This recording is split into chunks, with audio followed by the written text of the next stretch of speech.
If programming is your biggest deal breaker, then I highly recommend you to keep on watching, because today we will introduce you into programming and periodization and what you can do to reach your fitness goals or strength goals faster.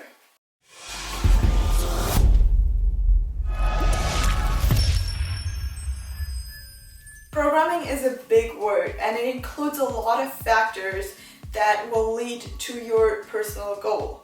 So what we want to talk about today is the factor of periodization. So periodization is basically the training periods that you plan, and there are different methods that you can apply and use, and these methods are what we want to discuss in today's video. So first of all, it's very important to understand what periodization means. So the definition of periodization is it's a long-term cyclic structuring of your training or practice to maximize your performance.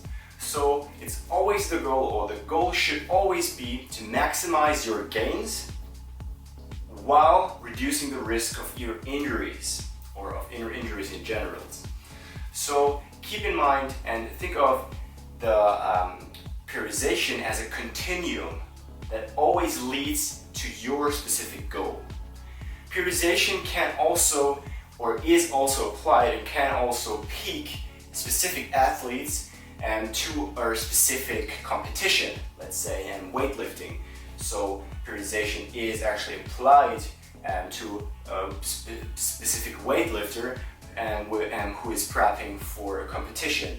But periodization is also very important for other athletes, such as in the football or track and field area, where there are multiple events where it's very important, and the periodization is very important to prep that athlete or that team for multiple events and peaking the athletes for multiple events over the season.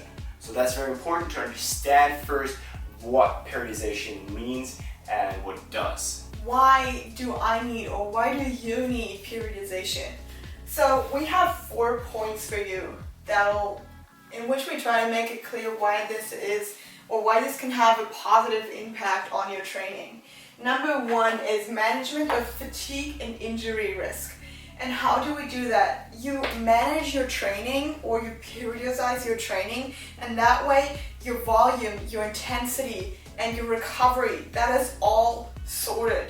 You know what to do when exactly, and you have a block and a block and a block, and all of the load and the volume is all adapted to your goal, and you cannot overtrain, and therefore you also reduce the risk of injury if you stick to the plan. Number 2 is optimizes general preparation and sport-specific preparation. That means general preparation would just be like general fitness. And when you periodize your training and you're a sport-specific athlete, then you start with a general preparation block, and then because of your periodization system, you can then go into a sport-specific preparation block and have these two sorted out, so there is no chaos. So you start with low level and go to a high level or high intensity. So again, you will decrease the risk of injury and fatigue because you have this sorted out as well, and you know exactly what you need to do when. Then you have the ability to optimize performance because you go through certain time periods, and you know exactly, again, if you're, for example, a track athlete, you know, okay, in summer I have my season and I have to be at my 100% performance by then.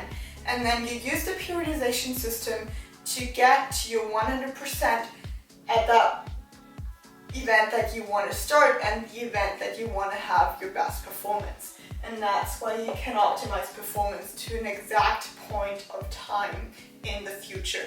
But even if you're not a track athlete or not a power lifter or weightlifter, and you have to not be fit at a certain amount of time or certain time of the year, you can still say, okay, you know what? In half a year, I want to have a 1 rep max test just for myself. That's what I'm doing, for example. I test my strength once a year. And then I prepare myself for that. I have a periodization system, and so can you. And go and work accordingly to then get to your 1 rep max and get the best out of yourself at that specific point in time. Okay, number 4 is accounting for the individual. Really important. There are hundreds of fitness and workout plans out there that just say, okay, do this and you'll get a 6-pack, do that and you get your pull-up.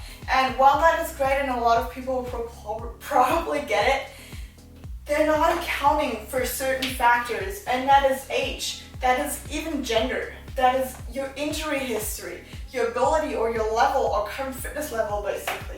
Your time, how much time do you have per week and per day to do the training or workouts that you want to do or that they ask you to do. Then environmental factors, what kind of equipment do you have? Do you train indoors? Do you train outdoors? And then, so these are basically your injury past or your history of injuries. So these are all factors that are accounted for when you go for a personal periodization program. So I think like the last one is like maybe even the most important one, because it really takes you as a person into consideration, and you get the best out of it when it's really personal and individual.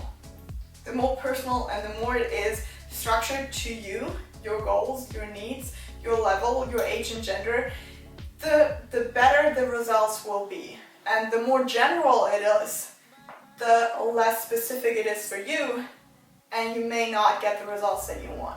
So now that you know what periodization is and why you should apply it to your programming, we will show you a basic periodization model that you can apply to your programming. This basic periodization model is called the linear periodization. And it's very simple, but yet very effective, a lot more effective than just sticking to one program the whole year, right? So up here, you see now a chart where you see the mesocycle, microcycle, and your workout, right? So for this linear periodization model, we change the mesocycle every, let's say, 4 to 8 weeks. A beginner doesn't have to change their program as fast as a more advanced athlete. So, but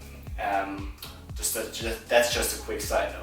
So the mesocycle is changed mostly in volume and intensity. So volume is black here and intensity is blue.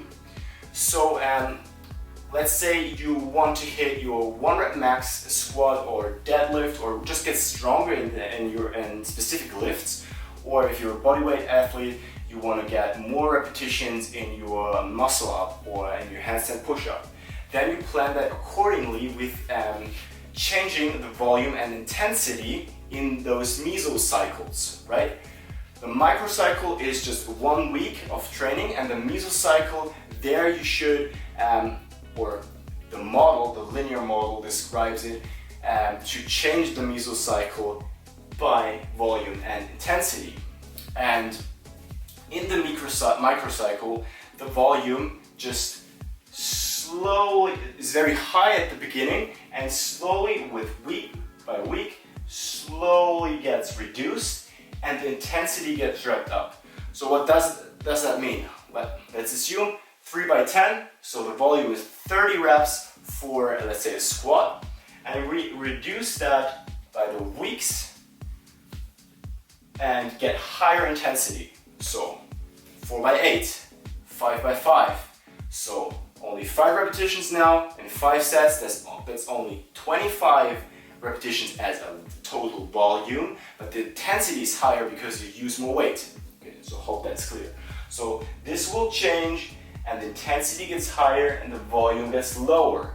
And with that, you will reach a point where you just do 3 repetitions, and let's say 7 or 8 or 10 reps, and you're near at your maximum at your 1 RM.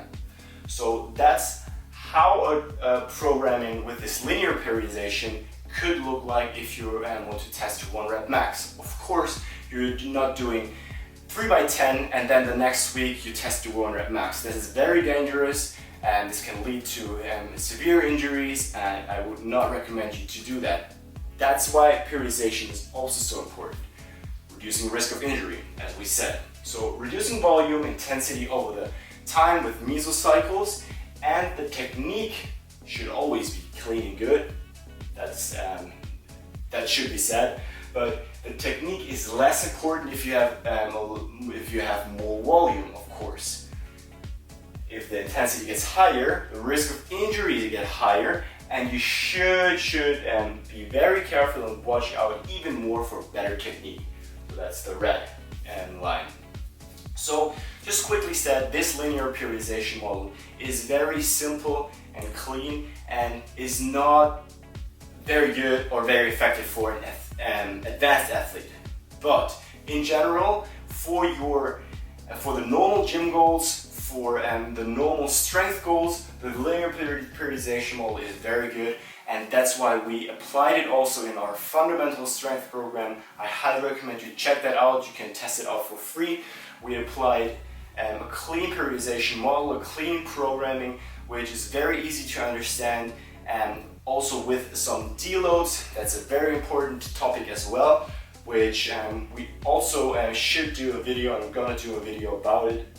So deloads is very important. It's also included in our fundamental strength program, and over 60 plus video tutorials of each exercise which is in. Also, we not only have this one strength program, there are actually 3 strength programs combined in our fundamental strength program. So we take into account these individual factors which are very important when it comes to periodization. If you don't have a gym right around, you're on vacation or you're on a business trip, you can also use our strength program with body weight only or minimal equipment with only rings, and still can hit your goals or maintain your strength over that period of time. So I highly recommend you check that out. So if you have more questions and want to dive deeper, even deeper into periodization, we wrote such an awesome blog post on our website, which is diving even more into advanced models, just the block periodization, which advanced athletes are using. I highly recommend you check that out on our website. I will link down in the description below. So enough of the talking, just enjoy the video and hope you learned something. If you have questions, please write it in the comments. We're here to help you, and thanks for watching. Have a nice day and see you in the next video.